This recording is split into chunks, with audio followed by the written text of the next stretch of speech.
खुलुमबाय बे समाव बडलेण्ड इंखं टेलिभिजननि स्टुडिअ आं मिथिका नार्जारी दिनैनि गाहाय रादाबफ्राव दङ। लांहिनाव पद्मश्री सर्वेश्वर बसुमतारीखौ बरायदों। कक्राझार सोरखारि फरायसालिमायाव बिबार लाइसिनि 100 बोसोर फालिदों। गावनि असे बिमाखौनो फिसाज्लाया सावथारदों।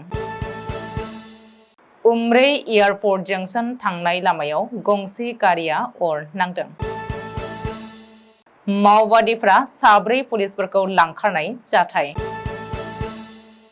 बाक्सा जिल्ला आयेनारि बिजिरसालिया हादोरारि सुबुं बिजिरसालि खुंफुङो। दानिया फैदोनि आबुं रादाबाव।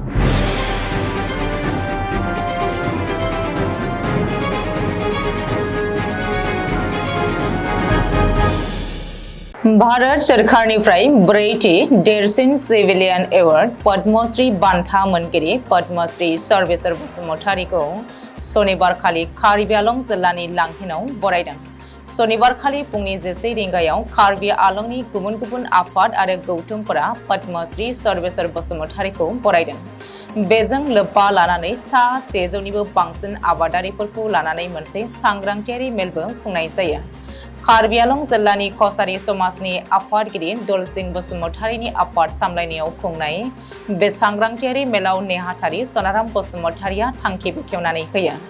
बबेखानि पद्मश्री सर्वेश्वर बसुमतारीखौ बरायनाय हाबाफारियाव कार्बि आलं जिल्लानि बर' साहित्य सभा, एबसु, आबो, गावबुरा आफाद, आबादारि आफाद, कसारी समाज आरो गुबुन गुबुन माहारियारि आफादफोरा बाहागो लादोंमोन। बर' हारिनि एबा बर' थुनलाइनि गिबिसिन लाइसि बिबार लाइसिनि 100 बोसोर फालिदों कक्राझार सोरखारि फरायसालिमायाव। बे हाबाफारियाव गाहाय आलासि महरै बर' थुनलाइ आफादनि आफादगिरि प्रफेसर सुरत नार्जारी, आसामनि केबिनेट मन्त्रि उरखावग्रा ब्रह्मजों लोगोसे गोबांसा गेदेर सुबुंफोर, थुनलाइगिरिफ्रा बाहागो लादों। मख'नो गोनांदि बर'नि गिबिसिन बिबार लाइसिया 1924 मायथाइनि एप्रिल दानाव सेबखां जाजेनदोंमोन। राव, हारिमु, थुनलाइ, समाज जेरैथिंबो गोग्लैसोनानै थानाय बर' हारिखौ फोजौखांनाय, साबखांहोनाय आरो बेखौ दानायनि गोथार थांखि लानानै सतीश चन्द्र बसुमतारीनि सुजुनायाव बै समनि बर'नि गेदेमाफ्रा बिबार लाइसिखौ सेबखांदोंमोन।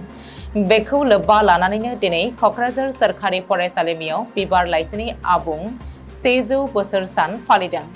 बे फोरबोखौ लोब्बा लानानै साहित्य अकादेमि बान्था मोनगिरि आरो केबिनेट मन्त्रि उरखावग्रा ब्रह्मनि आखाइजों थाइज्रि मुंनि गांसे बिसम्बिखौबो बेखेवनाय जायो।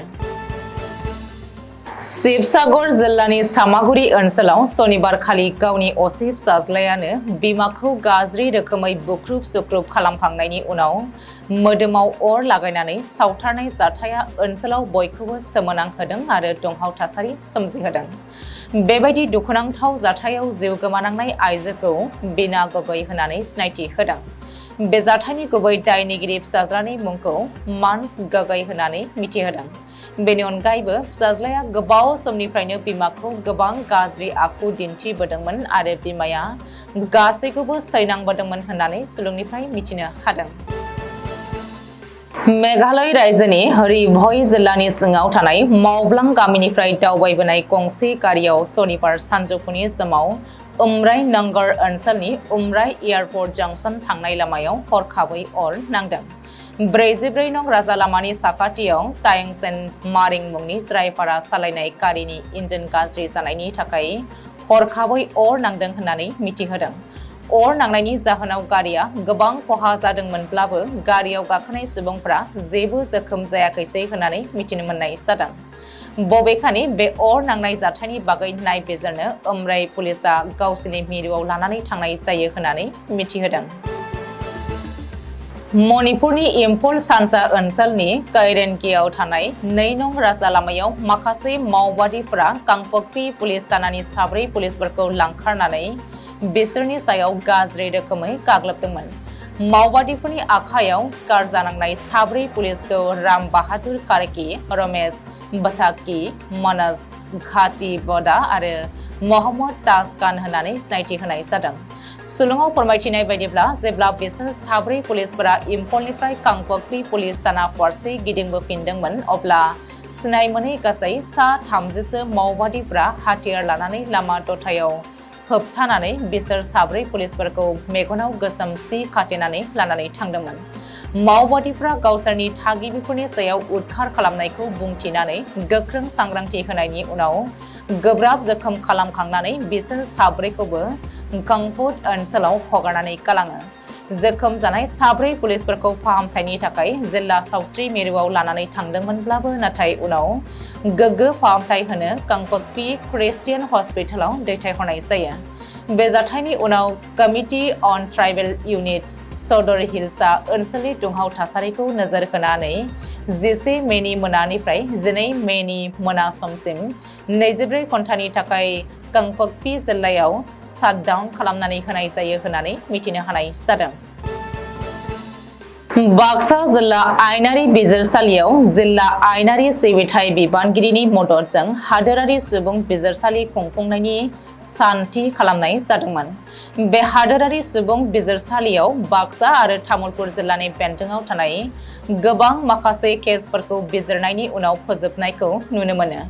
फोजोबनाय केसफोरनि गेजेराव फ्राय 400 आगु मोकदमा खालामनाय एबा बेंक लन रिकभारि एफिडिसियेल बिल केसफोरखौ थिरांथा खालामनाय जायो आरो बे केसआव थिसननायनि बिबाङा फ्राय 60 लाख रां आरो 260 गोग्लैसोनानै थानाय बिजिरसालिनि केसफोर जेरै मटर गारिनि केसफोर, दाय गोनां केसफोर, नोगोरारि गसरफोर बायदिखौ थिरांथा खालामनानै फोजोबनाय जायो। थिरांथा बिबाङा फ्राय 5 लाख रांमोन। बे हादोरारि सुबुं बिजिरसालिनि सोमोन्दै बाक्सा जिल्ला आयेनारि सिबिथायनि नेहाथारि मनश्री पाराना काउन्टआ फोरमायनानै बुङो दि बे बिजिरसालिनि जोहै सरासनस्रायै रांखान्थियाव लोरबां सुबुंफोरा मदद जादों आरो बे हादोरारि बिजिरसालिखौ बोसोराव खेबब्रै बार खुंफुंनाय बाथ्राखौबो बिथाङा मिथिनो होयो। बे हादोरारि सुबुं बिजिरसालियाव बिजिरगिरि महरै मिरुआरि जुडिसियेल मेजिस्ट्रेट अरुप ज्योति बैसो आरो जिल्ला आरो सत्र बिजिरगिरि नयिमुद्दिन आहमेद बिथांमोना गोख्रै, बेसेन गैयै आरो गोरोबलायनाय फोजोबस्रांनाय हाबाफारियाव दङमोन। दिनैनि रादाबा एसेनोसै। गोजोन्थों।